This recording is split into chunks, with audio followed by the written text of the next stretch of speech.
This is a continuation of The Case of Charles Dexter Ward by H.P. Lovecraft, comprising the first section of the second part. Part 2. An Antecedent and a Horror. Joseph Curwen, as revealed by the rambling legends embodied in what Ward heard and unearthed, was a very astonishing, enigmatic, obscurely horrible individual.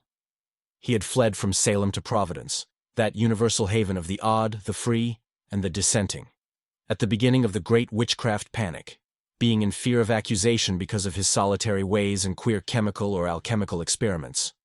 He was a colorless-looking man of about 30, and was soon found qualified to become a freeman of Providence, thereafter buying a home lot just north of Gregory Dexter's at about the foot of Olney Street. His house was built on Stamper's Hill west of the town street, in what later became Olney Court, and in 1761 he replaced this with a larger one, on the same site, which is still standing. Now, the first odd thing about Joseph Curwen was that he did not seem to grow much older than he had been on his arrival. He engaged in shipping enterprises, purchased wharf edge near Mile End Cove, helped rebuild the Great Bridge in 1713, and in 1723 was one of the founders of the Congregational Church on the Hill. But always did he retain the nondescript aspect of a man not greatly over 30 or 35. As the decades mounted up, this singular quality began to excite wide notice. But Curwen always explained it by saying that he came of hardy forefathers, and practiced a simplicity of living which did not wear him out.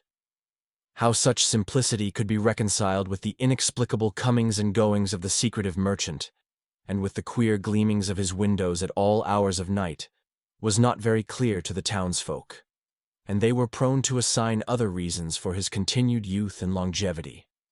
It was held for the most part that Curwen's incessant mixings and boilings of chemicals had much to do with his condition. At length, when over 50 years had passed since the stranger's advent, and without producing more than 5 years' apparent change in his face and physique, the people began to whisper more darkly, and to meet more than halfway that desire for isolation which he had always shown. Private letters and diaries of the period reveal, too, a multitude of other reasons why Joseph Curwen was marveled at, feared, and finally shunned like a plague. His passion for graveyards, in which he was glimpsed at all hours and under all conditions, was notorious, though no one had witnessed any deed on his part which could actually be termed ghoulish. On the Pawtuxet Road, he had a farm at which he generally lived during the summer, and to which he would frequently be seen riding at various odd times of the day or night. Here his only visible servants, farmers, and caretakers were a sullen pair of aged Narragansett Indians, the husband dumb and curiously scarred, and the wife of a very repulsive cast of countenance, probably due to a mixture of Negro blood. In the lean-to of this house was the laboratory where most of the chemical experiments were conducted. Curious porters and teamers who delivered bottles, bags, or boxes at the small rear door would exchange accounts of the fantastic flasks, crucibles, alembics, and furnaces they saw in the low-shelved room, and prophesied in whispers that the close-mouthed chemist, by which they meant alchemist, would not be long in finding the philosopher's stone. The nearest neighbors to this farm, the Fenners, a quarter of a mile away, had still queerer things to tell of certain sounds which they insisted came from the Curwen place in the night. There were cries, they said, and sustained howlings, and they did not like the large number of livestock which thronged the pastures. Then, too, there was something very obnoxious about a certain great stone outbuilding with only high, narrow slits for windows.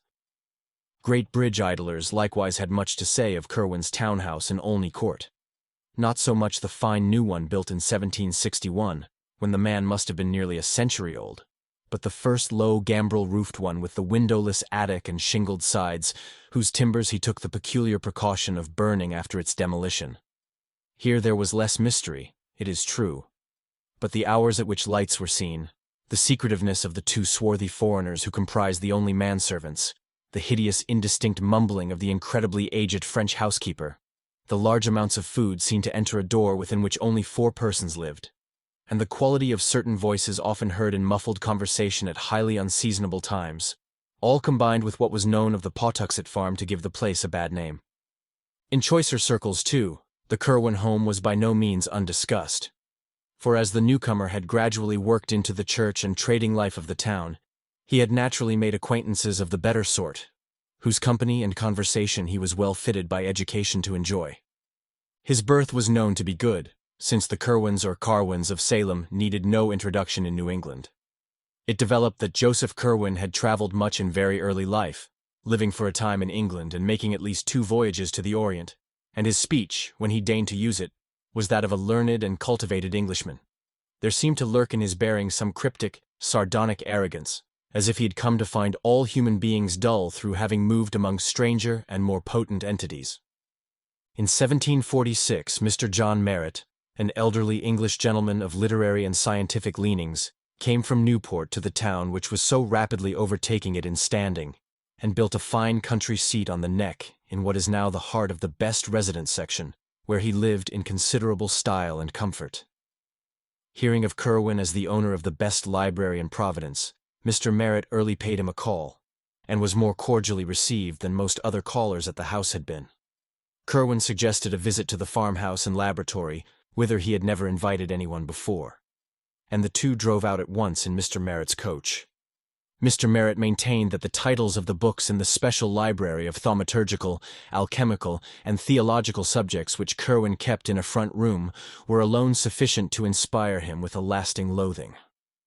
This bizarre collection, besides a host of standard works which Mr. Merritt was not too alarmed to envy, embraced nearly all the Kabbalists, demonologists, and magicians known to man, and was a treasure house of lore in the doubtful realms of alchemy and astrology.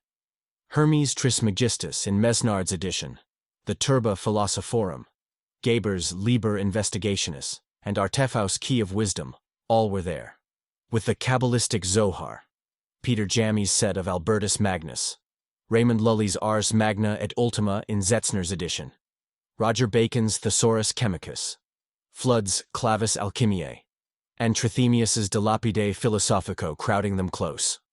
Medieval Jews and Arabs were represented in profusion, and Mr. Merritt turned pale when, upon taking down a fine volume conspicuously labeled as the Kununi Islam, he found it was in truth the forbidden Necronomicon of the mad Arab Abdul al-Hazred, of which he had heard such monstrous things whispered some years previously, after the exposure of nameless rites at the strange little fishing village of Kingsport, in the province of the Massachusetts Bay. But the worthy gentleman owned himself most impalpably disquieted by a mere minor detail. On the huge mahogany table there lay face downward a badly worn copy of Borellus, bearing many cryptical marginalia and interlineations in Curwen's hand. The book was open at about its middle, and one paragraph displayed such thick and tremulous pen strokes beneath the lines of mystic black letters that the visitor could not resist scanning it through. He recalled it to the end of his days, writing it down from memory in his diary, and once trying to recite it to his close friend Dr. Checkley, till he saw how greatly it disturbed that urbane rector. It read, "The essential salties of animals may be so prepared and preserved that an ingenious man may have the whole ark of Noah in his own study, and raise the fine shape of an animal out of its ashes at his pleasure, and by the like method from the essential salties of humane dust, a philosopher may, without any criminal necromancy, call up the shape of any dead ancestor from the dust whereinto his body has been incinerated." It was near the docks along the southerly part of the town street, however, that the worst things were muttered about Joseph Curwen. Sailors are superstitious folk, and all made strange furtive signs of protection when they saw the slim, deceptively young-looking figure with its yellow hair and slight stoop entering the Curwen warehouse in Doubloon Street, or talking with captains and supercargoes on the Long Quay, where the Curwen ships rode restlessly. Curwen's own clerks and captains hated and feared him, and all his sailors were mongrel riffraff from Martinique, St. Eustatius, Havana, or Port Royal. It was, in a way, the frequency with which these sailors were replaced, which inspired the acutest and most tangible part of the fear in which the old man was held, and in time it became exceedingly difficult for Curwen to keep his oddly assorted hands. By 1760, Joseph Curwen was virtually an outcast, suspected of vague horrors and demoniac alliances, which seemed all the more menacing because they could not be named, understood, or even proved to exist. Meanwhile, the merchant's worldly affairs were prospering. He had a virtual monopoly of the town's trade in saltpeter, black pepper, and cinnamon, and easily led any other one shipping establishment save the Browns in his importation of brassware, indigo, cotton, woolens, salt, rigging, iron, paper, and English goods of every kind. Curwen was, in fact, one of the prime exporters of the colony. The sight of this strange, pallid man, hardly middle-aged in aspect, yet certainly not less than a full century old, seeking at last to emerge from a cloud of fright and detestation, too vague to pin down or analyze, was at once a pathetic, a dramatic, and a contemptible thing. Such is the power of wealth, and of surface gestures, however, that there came indeed a slight abatement in the visible aversion displayed toward him, especially after the rapid disappearances of his sailors abruptly ceased. He must likewise have begun to practice an extreme care and secrecy in his graveyard expeditions, for he was never again caught at such wanderings, whilst the rumors of uncanny sounds and maneuvers at his Pawtuxet farm diminished in proportion. But the effect of all this belated mending was necessarily slight. Curwen continued to be avoided and distrusted, as indeed the one fact of his continued air of youth at a great age would have been enough to warrant, and he could see that in the end his fortunes would be likely to suffer. So about this time, the crafty scholar hit upon a last desperate expedient to regain his footing in the community.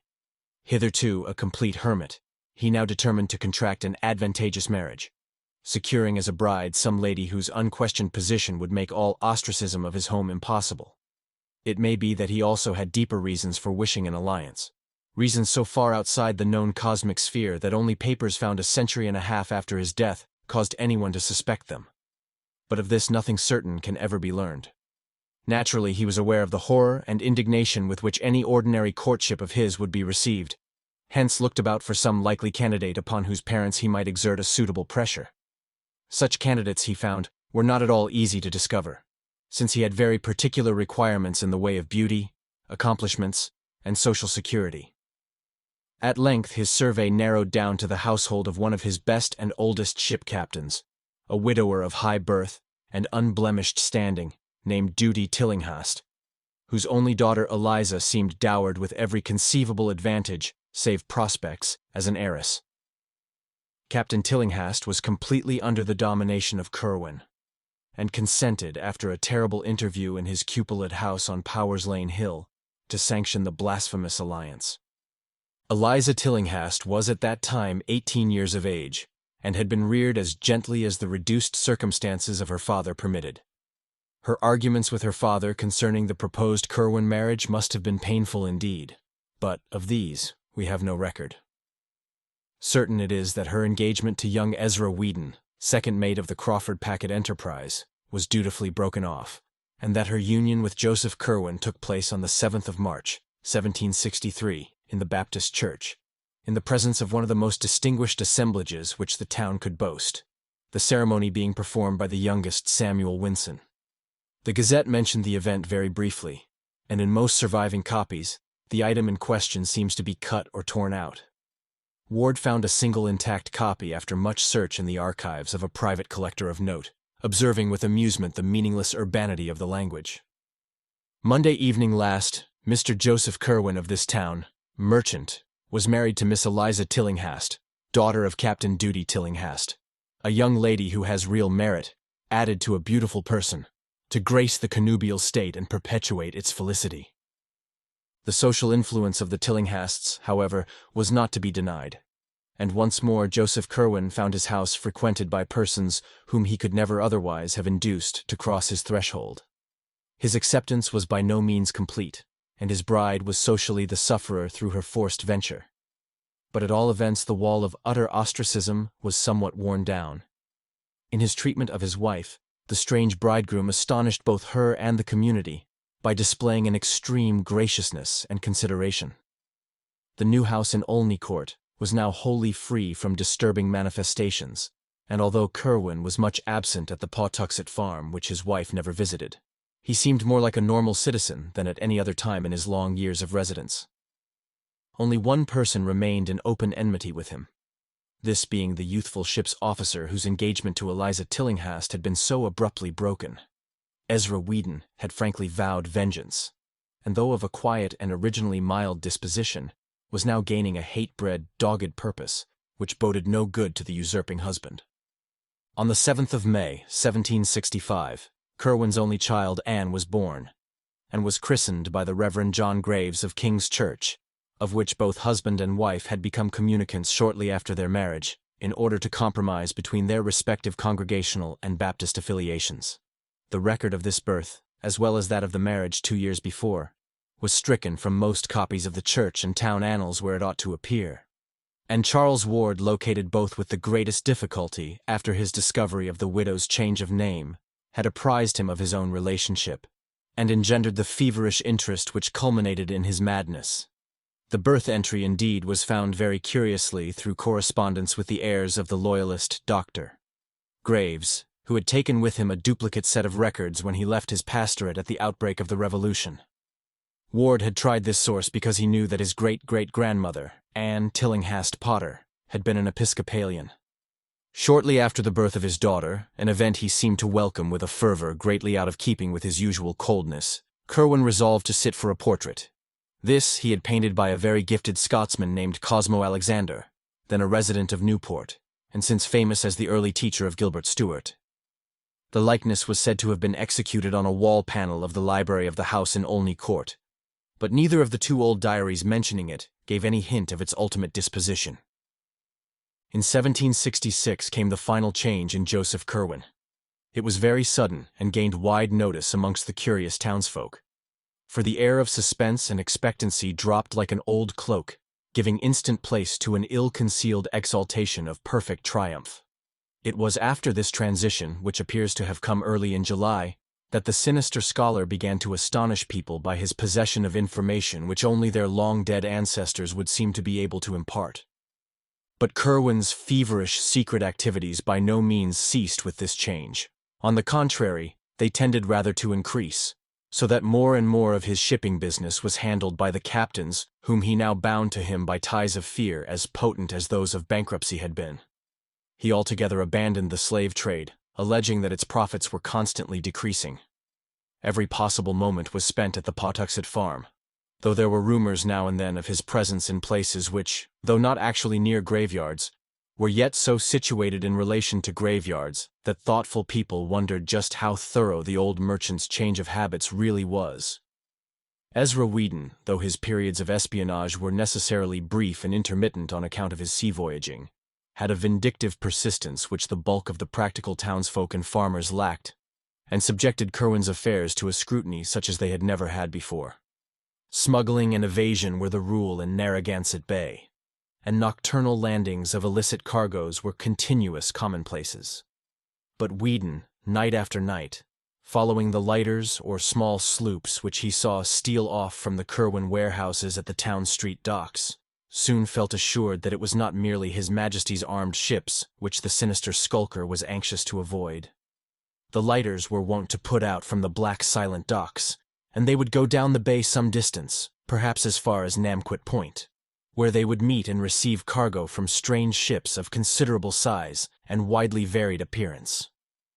Curwen's sailors would then deposit this cargo at the usual point on the shore and transport it overland to the farm, locking it in the same cryptical stone building which had formerly received the Negroes. The cargo consisted almost wholly of boxes and cases, of which a large proportion were oblong and heavy, and disturbingly suggestive of coffins. Whedon always watched the farm with unremitting assiduity, visiting it each night for long periods, and seldom letting a week go by without a sight, except when the ground bore a footprint revealing snow. Finding his own vigils interrupted by nautical duties, he hired a tavern companion named Eleazar Smith to continue the survey during his absences, and between them the two could have set in motion some extraordinary rumors. That they did not do so was only because they knew the effect of publicity would be to warn their quarry and make further progress impossible. It is gathered that Whedon and Smith became early convinced that a great series of tunnels and catacombs, inhabited by a very sizable staff of persons besides the old Indian and his wife, underlay the farm. The house was an old peaked relic of the middle 17th century, with enormous stacked chimney and diamond-paned lattice windows, the laboratory being in a lean-to toward the north, where the roof came nearly to the ground.